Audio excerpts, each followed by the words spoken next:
Okay.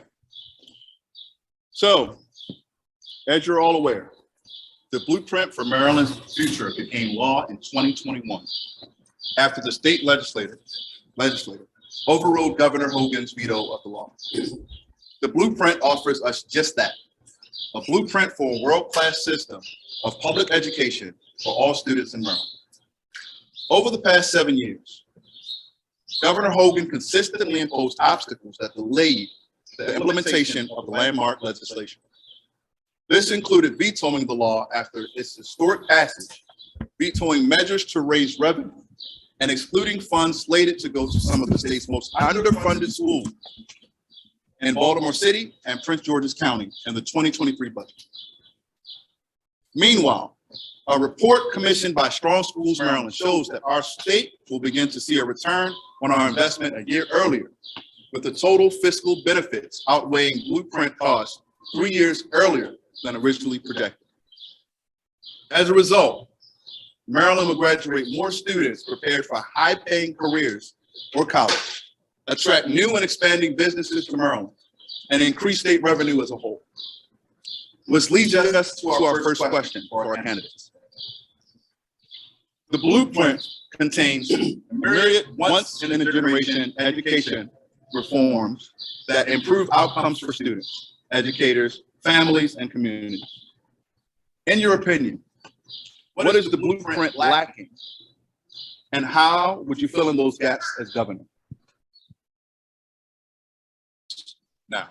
Thank you so much for being here. Thank you for coming. I want to apologize for being slightly late. One of my closest mentors in politics passed away a while ago, and his memorial service was taking place right now. My mother taught me weddings and funerals, don't miss them. And if you got to miss one, miss the wedding, not the funeral.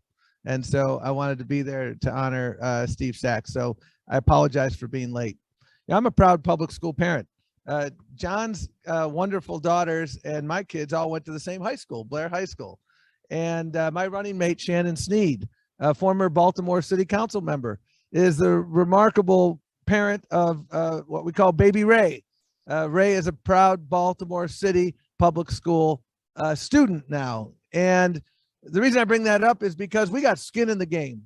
I'm a very satisfied customer of the Montgomery County public school system, but I am acutely aware of the fact that there are many people who aren't satisfied customers.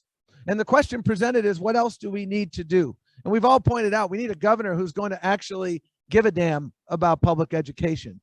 And by the way, we need a governor who actually supports the blueprint.